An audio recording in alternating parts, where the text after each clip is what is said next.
Well, hello there, fellow narrow gaugers. Today is a very good day on the J&L Narrow Gauge.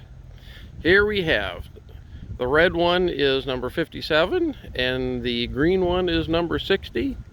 We brought them in yesterday, unloaded them here on this little piece of disconnected track, which will soon become the lead for the new engine facility.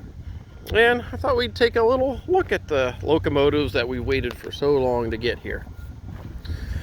So 57 is identical to 58. They were both built at the same time. This one is 7244 and 58 is 7245 serial numbers. So what we're seeing here is very close to what 58 would have looked like when it was built. And of course, there's been a lot of changes to the details and all that during the restoration. For one reason that I didn't, the thing was, there was so much of it gone that really didn't have anything to pattern off of. And also, we made a few changes and improvements as we did the restoration, because we were looking at having a locomotive that we can operate on a regular basis. And as good as these things were in the mill, they just didn't quite, how would you say, wouldn't quite be good enough for what we're trying to do with a tourist operation. Well, you can see here, the locomotive's in pretty decent shape. The drivers are stuck on it just like they were on 58, so we'll have to do a little work to get them freed up. I guess the rods were taken off at some point in an attempt to get the wheels freed up. What we're going to be doing here on them in the short term is just giving them a coat of paint. I think over the weekend we're going to hit it pretty hard and try to get a coat of paint on both locomotives to improve their appearance and also to help start arresting the corrosion. To get them over the border, we had to pressure wash them, get all the moss and dirt and all that off of them, because that could potentially have created issues at the border, having organic matter coming into the U.S. So what that meant is that now both locomotives are extremely clean, and with just a little bit of work, they'll be ready for a coat of paint. Okay, so let's take a look around here. Now, probably the biggest change is in the cab. You can see these locomotives have these Garfield double jet injectors, 2 of them on each locomotive, and these are actually better than the Penberthies we use, because these are designed to operate with higher temperature feed water than the Penberthies, which is good for a saddle tank engine, since the water in the saddle tank is going to get warm. On 58, we put the blower valve is up in there, but they actually have it here. This is very convenient for the engineer. That's a good idea. We never did find the ASME cloverleaf and the stamps and all that on 58's boiler, but you could barely make out that there's the cloverleaf and there's some numbers and all that. So I'm going to see if I can figure out what that actually says. If we can find the national board number, then we can, write to the national board. They will send us basically the locomotive boiler's birth certificate, as it will. So hopefully we can figure that out. In the firebox here, actually has a couple of grates. We didn't have any grates in 58, since they had converted it over to oil firing at the end, so it didn't have a fire door, didn't have any grates inside, which explains why we had to make a new fire door.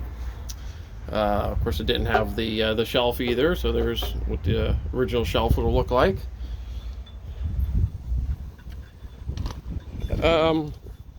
One of the other things is that on 58, the top of our deck is right here, but these engines originally had another 2-inch plate on top of it, which in an already cramped cab makes the clearance inside 2 inches shorter.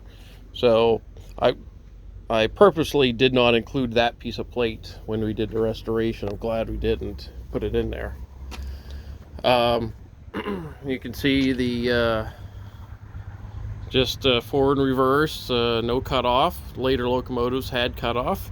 And here's something of interest. A seat. Of course, when we got 58, it didn't have a cab, so the seat was already gone. I really didn't have a pattern to go off of. So I think now we're going to make up a seat and put it on and see how well it works. It'd be real nice to be able to sit down running the locomotive. Let's see what else we have here. First, we have the numbers on the cab. So they ran the overflow from the injectors out and down through a hole here. That's interesting. There's lubricators, actually good ones there. So I think we might take a couple of these off, put those on 58 since we're missing a couple of those oil cups. Up here you can see the sniffing valves. I had a couple of new sniffing valves made for 58, a little bit larger, because at the time when I had them made, I didn't have access to any of these, and these would have to be rebuilt anyways before using them. But we're going to get sniffers on 58, especially because we're going to be drifting down the big grade. We'll be able to pull air into the cylinders when we're drifting, to lessen the amount of smoke that comes in from the or from the smoke box. Because basically, when you're drifting and that piston is moving back and forth, well, it's, instead of putting steam to it, it's sucking in air each time. Well, where's that air going to come from? Well, it's going to come in from the exhaust passage. Well, what's in the exhaust passage, or what's in the smoke box, but smoke and ash particles? So you're basically sucking ash particles into the cylinders when you're drifting. A drifting valve here is just a little valve with gravity holds it down and open, and then when any steam goes into the steam line here, it pushes it up and closes it, and then that steam of course goes into the cylinder. So it's a big help in having those. So we'll get that added to 58 here very soon.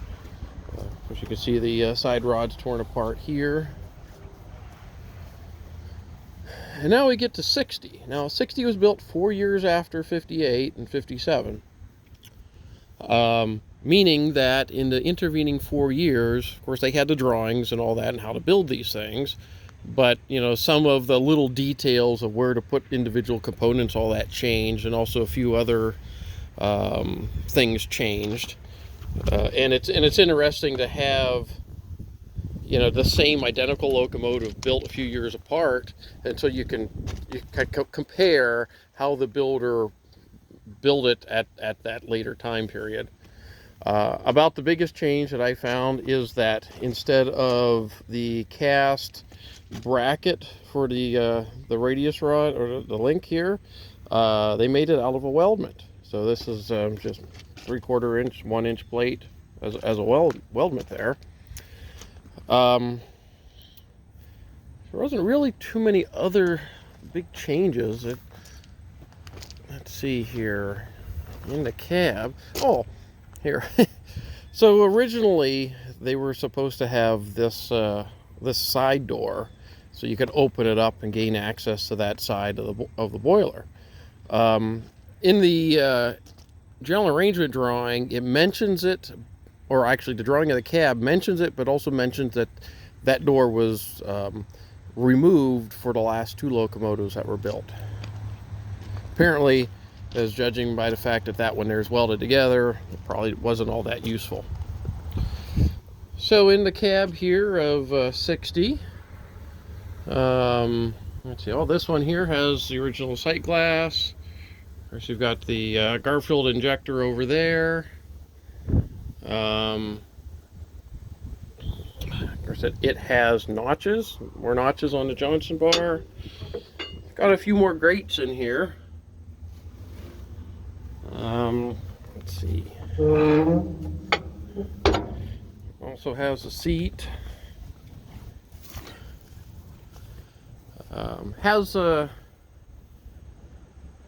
here. I don't know if you can see it, but the finer notches on the throttle rod. And let's see what else is different here. Not too much. Not too much. This handle here is for the mechanical sanders. There's another, you can see over there, there's another handle sticking up. That's for the blowing down the boiler. That's for, so we're actually going to put that mechanism on 58 so that we can blow down the locomotive from inside the cab. So here's some of the mechanism for the sanders. Now we're gonna put the front sanders on 58, but they're gonna be air operated, since we're gonna have air pressure, coming with the new tender.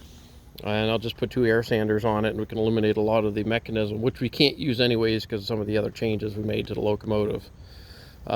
Here you definitely see the brackets. These held the saddle tank. Now we eliminated all those on 58. So the boiler now doesn't touch anything except for the saddle in the front and where it bears on the platform on the rear end. The boiler can then move around, breathe, and expand, contract without being attached to the saddle tank. And let's see here. It's going to be hard trying to get into the front on that one, but. Okay, so the later ones, 1941 through 44, had that Porter plate up on top, and also had the builder's plate right here. I don't know if you can see that, but there's the 3 screws and then the outline of the shield. So that's where Porter put the plate on the later locomotives. Now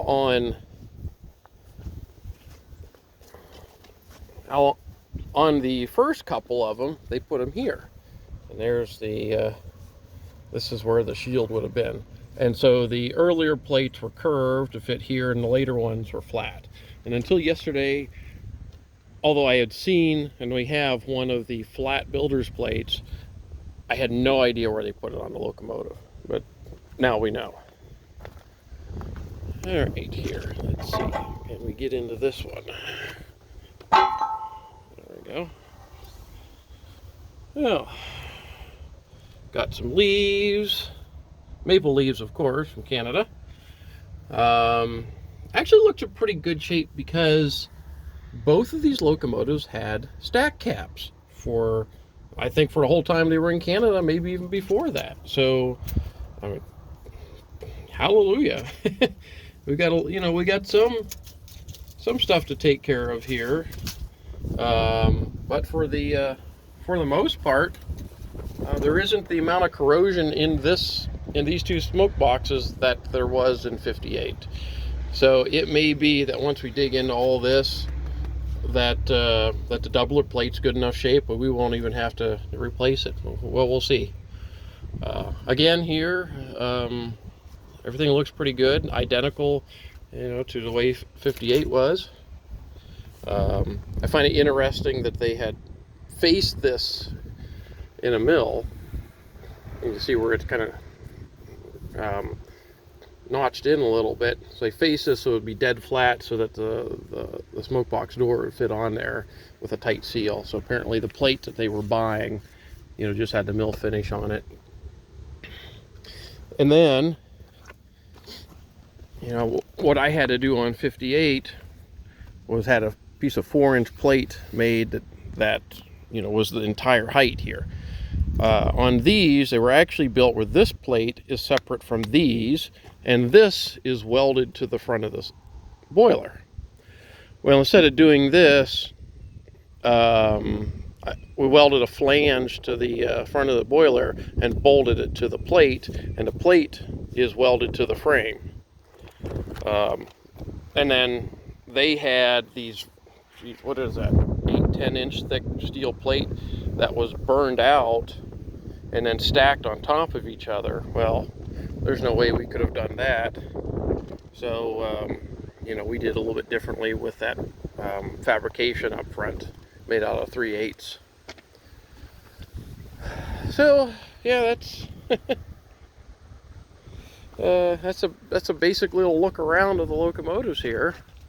Oh, you can see, originally these cabs were built with rivets. They weren't welded together like ours is. They built it a little bit different.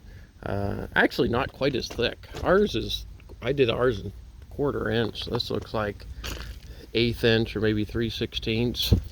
So we built a heavier cab for 58 than what they had originally. Oh well, that's fine. I'd always thought about, perhaps adding some rivets on the 58's cab to make it look a little bit closer to original, but I didn't know where they were at, what the spacing was, and anything else like that. Well, now we do, so maybe we can do that someday and put rivets on there, even though it's not necessary, but just help make it look a little bit better.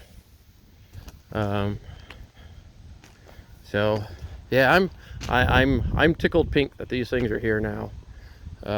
This is great. I can't wait to start working on them.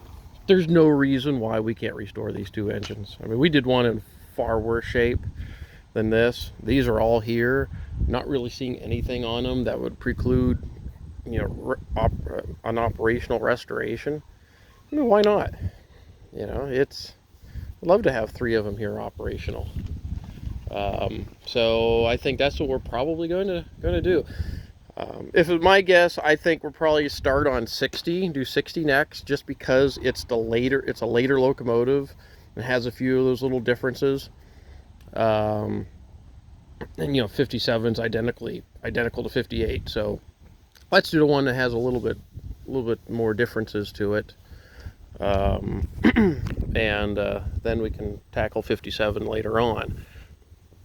Now there's one more of these things out there. There's one in Colorado that actually looks a lot closer to the way 58 did originally, because the front plates were cut off, and then most of the plates on the back platform are gone, the cab's gone. But it's number 62, built 1944, so it's 3 years more modern than 60 here. Well, I've made a deal with the owner to purchase that locomotive, and that's actually going to be the next big thing we do, is to get it here. And sit with the other 2 here, and then as time goes on, we'll just keep working on them. Eventually get to the point where maybe we'll have 4 running. Who knows someday? I don't know. There's no reason to create any self-imposed limitations. If we have the people and the desire to restore all 3 of them, well, let's do it. But I think a lot of it has to do with how many people we get actually interested in the project to come out here and help work on them, because I'm not going to restore 3 locomotives by myself the way I did on the first one. We've done it, we've shown that it can be done, we know how to do it, we have a lot of the tools and the expertise and all that to do it, but hey, it's time for some other people to get involved, come out here and help get it done. So this could be a good way of getting people out here to participate and take part in a project that is going to eventually be successful, and a good way of actually help training people on how to work on this stuff. So hey, we'll see what the future holds, but I'm pretty confident we can restore these. All right, well, I'm going to continue looking at these locomotives, and hopefully I don't drool on them too much. So I'll be talking to you later on. And for everyone that contributed to the project, I said thank you very much. We've done something great here. We We brought these engines back. Now they have a future, and nothing but clear track ahead for us. So I'll be talking with you soon.